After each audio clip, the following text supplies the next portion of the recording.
বলেন তো মানুষ কেন ঠকে যায়? জীবন চলার সহজ সুন্দর পথটাকে অনেক বেশি কঠিন করে ফেলে। হাতের কাছে পাওয়া জিনিসটাকে পেয়েও সে সন্তুষ্ট হতে পারে না, তার অনেক বেশি চাই। হ্যালো এভরিওয়ান, আসসালামু আলাইকুম, welcome back to my new video. সবার কি অবস্থা, কেমন আছেন? আশা করছি আল্লাহ তাআলার অশেষ রহমতে যে যেখান থেকে আমার আজকের ভিডিওটি দেখছেন সবাই অনেক বেশি ভালো আছেন। আমিও আলহামদুলিল্লাহ ভালো আছি বলেই আবার নতুন একটি ভিডিও নিয়ে আপনাদের সাথে শেয়ার করার জন্য চলে আসলাম। আশা করছি সম্পূর্ণ ভিডিওটি দেখবেন। ভিডিওটি দেখার পর যদি ভালো লেগে যায় তাহলে একটি লাইক দিতে ভুলবেন না। আর আপনি যদি আমার চ্যানেলে নতুন হয়ে থাকেন চাইলে চ্যানেলটিকে সাবস্ক্রাইব করে নিতে পারেন। আর আপনি যদি অলরেডি এই কাজটি করে থেকে থাকেন তাহলে আপনাকে জানাই অসংখ্য ধন্যবাদ। আমি আমার এই চ্যানেলে বিভিন্ন ধরনের বেবি ফ্রক, বড়দের জামা কাটিং, সেলাই এবং আর্ট ডিজাইন শেয়ার করব। আপনি যদি এই সুন্দর ভিডিওগুলো সবার আগে পেতে চান তাহলে বেল আইকনটিতে ক্লিক করে রাখবেন আর ছোট্ট একটি কমেন্ট করে জানাবেন আজকের ডিজাইনটা কেমন হয়েছে। এখন যে এই সুন্দর সহজ ডিজাইনটি আমি আর্ট করছি, এই ডিজাইনটি দিয়ে আপনি জামার প্যানেল, জামার হাতা এবং বাচ্চাদের জামার বর্ডার লাইন করতে পারেন। আমি কিন্তু এখন বাচ্চাদের ফ্রকের বর্ডার লাইন আর্ট করছি। আমি কিন্তু এই ডিজাইনটি দিয়ে অনেক আগে বড়দের কামিজ ডিজাইন করেছিলাম। আমি কালো রঙের কামিজের উপরে কাজ করেছিলাম এই ডিজাইনটি দিয়ে, এত বেশি সুন্দর হয়েছিল। আপনি যে কোনো কালারে এই ডিজাইনটি আর্ট করতে পারেন। আমি ইনশাল্লাহ এইরকম ডিজাইন দিয়ে আবারও একটি জামা কাজ করব, আর সেটা হবে নিজের জন্য। আমি কিন্তু এই ডিজাইনটা সেলাই করার পর কেমন হয়েছে আপনাদের সাথে এখনই একটুখানি শেয়ার করব। তবে সম্পূর্ণ জামাটি কমপ্লিট হলে অবশ্যই তখন আপনাদের সাথে আবারও শেয়ার করব ইনশাল্লাহ।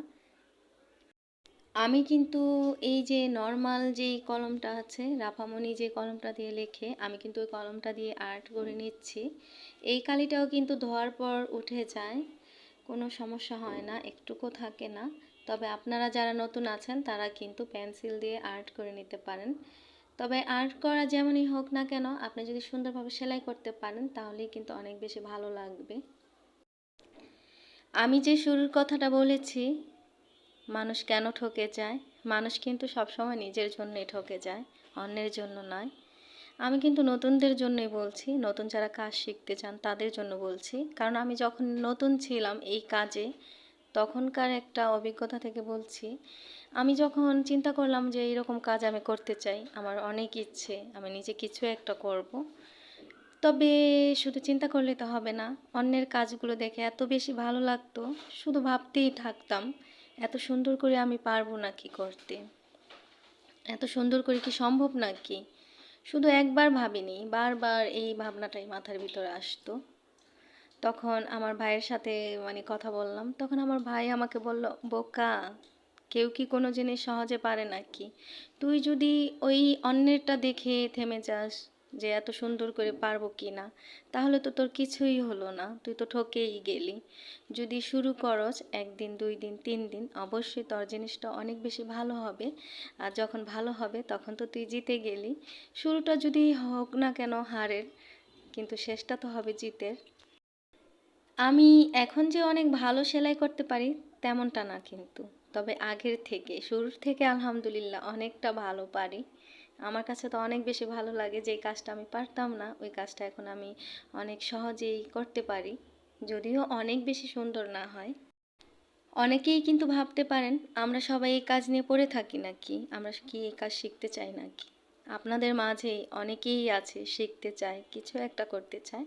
তাই আমি আবারও বলি যে যেটাই করতে চান না কেন, যেমনই হোক না কেন, আপনি শুরু করে দেন। আজকে না হোক কালকে, কালকে না হোক তার পরের দিন, ইনশাল্লাহ আপনার জিনিসটা সুন্দর হবে, আপনিও সবার মতো করে পারবেন। তাই আপনার ঠকে যাওয়াটা কিন্তু আপনার ভিতরেই লুকিয়ে থাকে, এবং আপনার জিতে যাওয়াটাও কিন্তু আপনার ভিতরেই লুকিয়ে থাকে। আর ওইটা প্রকাশ করার দায়িত্ব আপনার নিজের, তাই আপনি ওইটা নিজেই করবেন। আমি কিন্তু ভিডিওর শেষে চলে এসেছি, তাই বিদায়, আল্লাহ হাফেজ।